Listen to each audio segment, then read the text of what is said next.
bahia Teisona kafanan jenoro mia Igala fetia via bahia Mia ba manendala tu Yanka ba kana bosiftu Onetia tirutia Ana fi Oromia Oromia Oromia Oromia Oromia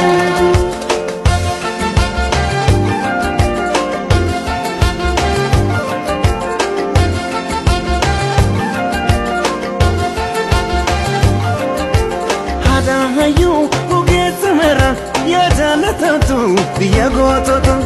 epifamtu biya biyara ya Oromia fakki jannata anakake alilmike dufanjira amasitu salamata anakake tokichike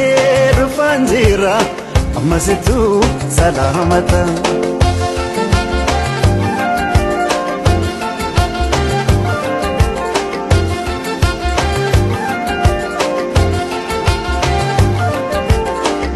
Konke mama galani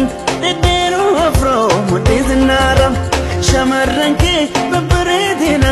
ilkena nani wayana rira arjomake anukayuna marara akam godin sirratura arjomake anukayuna marara akam godin sirratura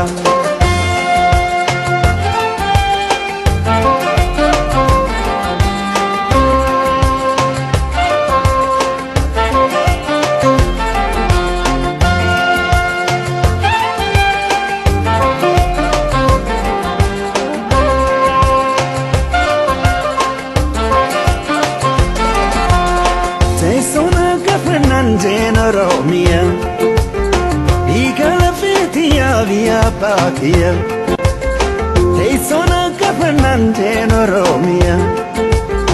Igala fetia via bahia Mia ba manendala tu Yanka ba kana bosiftu Onetia tirutia Ana fi Oromia Oromia, Oromia, Oromia, Oromia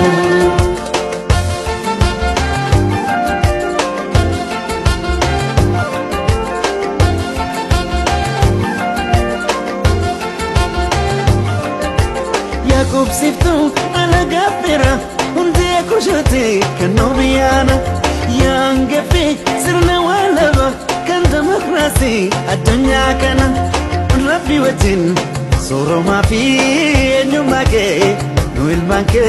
sitefana Rabbi wajin soro ma fi nyumake no ilmanke sitefana